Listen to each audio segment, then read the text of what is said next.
Hi, everybody. Hello, and thank you for joining us today on State of Our Workforce. Each month, we will take a journey together into the heart of workforce innovation and explore how to build an equitable workforce. My name is Michelle Wilson. I am the Director of Evaluation and Learning at the National Fund. I am super excited to be joined by Natasha Hale, Project Lead for Workforce Grantmaking in Native Nations and Communities at Workforce Matters. Hello, Natasha. Hi, Michelle. Thanks for All having right. Natasha and I we meet before we go live and kind of bet around ideas and what we're thinking about. And we were in we were in a deep discussion and we had to cut to come here. So some of that may show up here, but we agreed that we would just kind of follow this flowing path and let the conversation emerge as we think about how we want to talk about something so meaty in 20 minutes. And so Natasha's been like, yeah, let's do it. So here we are. I want to start with the work that you're doing, and I want you to talk a little bit about this Funder's Guide. It's a long title. I'm sorry, my words are not with me today, but if you just repeat the title of the guide and tell us a little bit about that, and then we'll dig in from there. Cool. Thanks, Michelle. We have a little bit. I lead the work at Workforce Matters, which is I lead our Native Nations work at Workforce Matters. So it's Workforce Matters is a national network of grant makers, and we really draw on the expert and practitioner knowledge to strengthen workforce development philanthropy, so that it empowers workers, learners, job seekers, so to realize their full potential. And really, we're working to dismantle inequities based on race, gender, ability, and really advance education and employment outcomes for youth and adults. And a couple of years ago, the team launched a call for racial equity applications, and there was an overwhelming response from Indian country. And so our team began organizing ourselves around like, okay, well, we got all of this interest, and how do we understand the state of affairs within Indian country? And so we created this guide, and of course it has like a long name because we want it, that's what ends up happening when you create these guides, but it's supporting Native workforce development, a guide for funders. But it's not just for funders. Like, we really took this to community leaders, tribal practitioners, Native folks who have dedicated their whole lives to strengthening workforce development initiatives, and really wanted to make sure that we synthesize and gave an overview of what's happening in an Indian country around Native workforce. Like, what are the policies, the historical policies that led us to where we're at today? What's working and not working? What does it mean to define a successful Native workforce? And what we found consistently is that is rooted in a vision of, we want strong Native nations, strong tribal governments. We want to create economies that make sense for who we are and our identity. And so if you look at all the successful Native workforce development programs, like, they've designed programs around like preserving language, like responding to the needs of workers by understanding the conditions that have been really difficult for them, like communities that are in rural areas. Like, how do we design and construct programs in a way that we rethink the design of the whole system delivery? Like, how are we doing and designing this work and service to our Native communities? And a lot of our workforce programs define, they don't call workers. That's not how they talk about people from their community. They call them our relatives. And so what is it going to look like to be able to take care of each other? And so it's been, and that guide, we worked a lot really closely with the National Congress of American Indians and some of the data they had about what does it mean to define Native workforce development? And Michelle, you've done work in metrics, and what are the right questions we should ask about success? Like, what does success look like? And how do we design the right metrics and ask the right questions to know if we're succeeding? And so rather than being performance based on outsiders metrics, like, what does success mean and how do we define that? Right. That's the wellness of workers. It's the wellness of our families. It's, a lot of pride in our culture. And so those are sort of the things when we're even looking at our different partners, like, they're examining that really carefully to make sure we're asking the right questions. So that was a mouthful, but. Yes. I mean, and you said a lot that I would love to dig into in the time that we have. So I want to start, one of the things that just kind of you mentioned around preserving language, some of the work that we did around our worker research, language justice, that's a form of language justice. Language justice, when we've done some work on that too, has like that's popped up a lot. Particularly when you think about if we're in the business of advancing workforce equity, how do you not take into consideration language justice, right? And the place-based work that needs to happen to support that. And so what I'm hearing you say that the guide gives some, well, there's guidance around how you should think about this, what questions you should be asking. That's just one example I might take away in terms of if we were to dig into that guide, what we would learn from it. How does something like language justice in tribal communities, how do funders respond to that? I mean, is that like, yes? I mean, where do you have support? Like, yeah, we can support that. Well, we're not. Like, what does that look like? Does that make sense? Is that a fair question? It does make sense. And I think this is where funders, and you have to think about the term of like workforce, right? If you think about like the term of workforce, and those of us who do work in economies know that this economy is built on a system of capitalism, which is very extractive, right?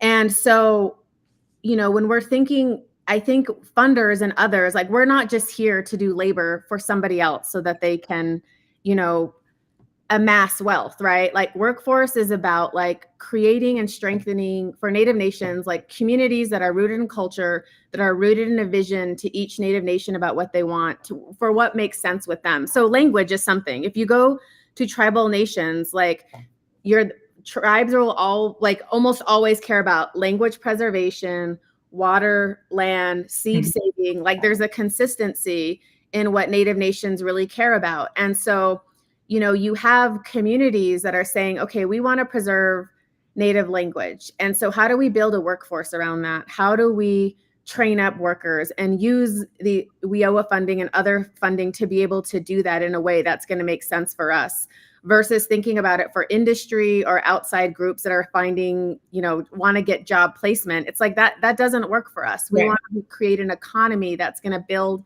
on what we see as most valuable. So like, language is a huge part of that. And so what does it look like to design a workforce around language? Like we have all of these incredible workers that go to school and get a PhD and they create a curriculum, but how do we use these federal agency dollars and get sort of private funding from philanthropy to like make that happen, right?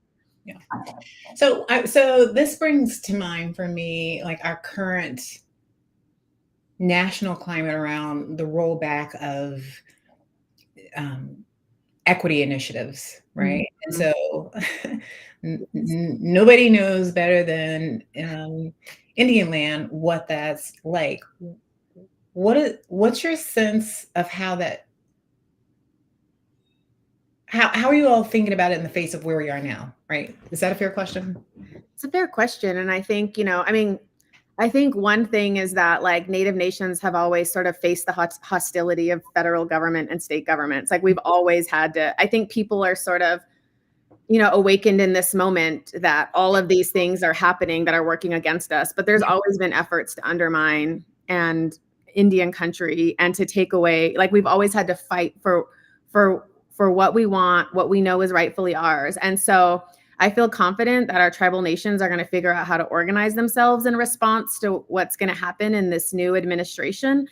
I think there's always going to be efforts to undermine tribal sovereignty, to be able to, take power away. And so those are things that I think are not going to be new. We've seen all those tactics, but it's going to be a disruption, right? Like every time there's different administrations, it's like, how do we advocate for language and policy shifts that's going to be able to give us more self-determination as Native nations. And then we have nonprofits doing good work too, but it's always, so I think there's going to be, and I think everyone's thinking about this, all of this is going to be dismantled. And so how do we just sort of hold things down now and like not have it be completely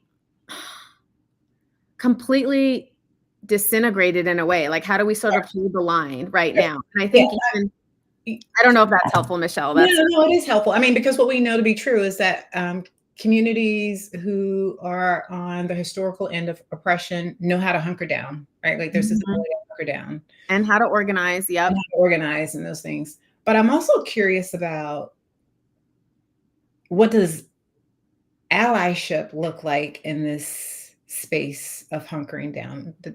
I keep asking if all these are fair questions because I feel like I'm also in a learning space around this as well too.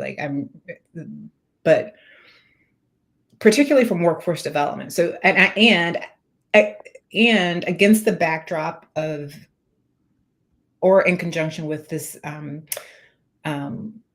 plan or goal to build an economy for India. Like we want to build an economy that looks like us, that's for us, that's by us, almost Right. like the FUBU, right, of Indian Right. country, for Totally. us, by us, right?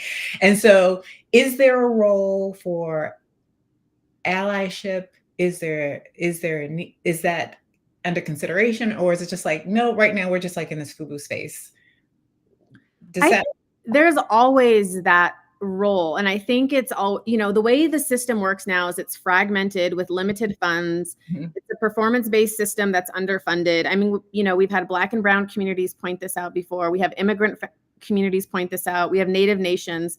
The thing that's different with Native nations is that we have a political relationship with the state and the feds that other yeah, groups don't have. yeah, So there's always going to be a push from our Native nations to be able to like assert our sovereignty. And then you also have, and also tribal governments, they need to be, they're like any other government. They need to be pushed to be creative. So you mhm, have folks working in the nonprofit sector that are trying to figure out how do we sort of align forces, right? Because we're all sort of saying that we need something that's designed to be responsive to our communities, that is not going to continue to take from them, but is designed around, how the unique challenges that they face, whether that's language barriers, whether that's transportation, whether that's going to be digital divide. Like there's a lot of issues that, Native, Black, Brown, and immigrant communities can organize ourselves around. I mean, it's a lot harder, right?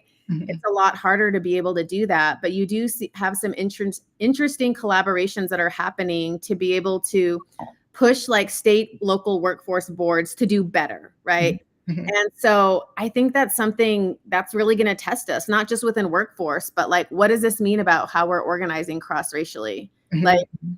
how do we do that better? And when systems are aligned to like always undermine those efforts, but like, I think it's really going to test us in this moment again. Mhm. Yeah, so that's really interesting, and I appreciate that, and I agree with you 100%. So going back to the guide, um, we were talking about a couple of things that you mentioned. Language was the other Mhm. piece, but there's also, again, I'm going back to this: what does it look like to build an economy for us? We had a conversation with one of our collaboratives in Hawaii, and they were talking about how they redesign. Um, some job quality initiatives that really took into consideration culture and how Yes. people communicate and how families are aligned, whether matrilineal, patrilineal, and what that means for the community, right? And they did some really innovative. Seems innovative, but very natural. Like this is what it means to do this work. It's innovative for us to think about that. And what I hear you saying around um, relationships, it's not workers, it's relatives, and those that in my mind it feels like to accept that it's not even about acceptance, that frame, there has to be some deconstruction in terms of how we think about, which is always around like the decolonizing of how we think about these things in ways that allow us to hold the reality of what is. Does that make sense? Yeah, definitely. And I think it's always important to look at sort of like, that history also. I mean, you think about, there was a whole boarding school era, which has got, and I bring that up because it's gotten some recent attention, but it was a whole system designed to remove Native children thousands of miles from their homelands and basically train them to be domestic workers and industrial workers. And so, there's been sort of a reclaiming of history and sort of reparations around all those historical policies that have undermined Native nations, and not just the Native nations, but like other communities as well. And so thinking about, there's always this tension around, wanting employers want to get, something at the, you know, cheapest price possible versus workers want the most, right? There's always this tension. And so, but how do we sort of redesign and reconstruct our thinking as a society, which is like a tall order, that Mhm. people should be able to just do work and be happy and feel safe and like feel like their values are in the places that they go to every day, Mhm. and their values are reflected in their leadership. Like these are basic things we expect in the culture of a workplace. Like, but we're thinking about people that have been historically marginalized. Like, how are we thinking about how do we help them to organize themselves in a way like they already know what they want, but how is philanthropy responsive to that? How do we get like the feds as a system when this whole system, right, was designed not to do that? Like, and I think for me, where I'm seeing it has to be place-based and local shifting, right? That's where I see sort of the most creativity coming out of any sort of like native workforce or even like local workforce. Like it really has to come from the communities, and there really has to be sort of a system set up for that engagement as well. I mean, it's going to cost more, but it's also like that's reparations money. For sure, for sure. I mean, I think I appreciate the comment about reparations because so often people think of it as a monetary one-for-one exchange, and really reparations shows up in many different ways in terms of doing that. We have about 4 minutes left, and there are a couple of things just to give you a highlight so you can think. I want to talk about what's got you excited about um, moving forward. Mhm. Or you can choose to say what concerns you. I want you to lean into that. But I also want spend a little bit of time talking about if you could go give a detailed example about a successful partnership um, that you guys are excited about in uplifting native workers in their community. Where do you, for instance, again, because we've been talking about the language justice, do you have a good example of how that's reshaping in a particular community or efforts around that and what that looks like? Yeah, there's some interesting work happening in the pueblos in New Mexico where they're really trying to organize themselves around like what does language preservation look like and how does that get sort of built into how they're drawing funds from like federal agencies. So there's some really cool work there. You have like, there's all of these funds that are coming out now to support training in solar development, right? And so you have like, there's a lot of cool projects happening around like Native youth, right? Because that's a huge demographic in Native communities. So like they're getting training on how to install solar energy. So there's like green tech internships. Like one of them is in McGeezy. It's a nonprofit out of Minnesota. Mhm. And so that's like also a really cool program that's happening. And you have folks who are doing like media programs also, or like how is it that they're building a cultural context into how they do all of their work and talk about um, sort of connections to place, to land, and like sort of coming with that context and how they're thinking about economy. So there's some really cool work that's happening out there. And part of what we're trying to do as a team is to one, bring in more funders, but also to understand like what there's so much possibility happening in Indian country. I mean, it's really cool to see sort of this resurgence. We're sort of in this resurgence again, where we're starting to see Native people just in all places. Like there's visibility to Native people, which hasn't always been there. And so I think people are paying attention, and there's so many cool things that are happening right now in around economic initiatives in Indian country. So if we brought you back next year for a longer conversation, and should you want to engage with us in a longer conversation, what would you want to talk about? I would want to talk about,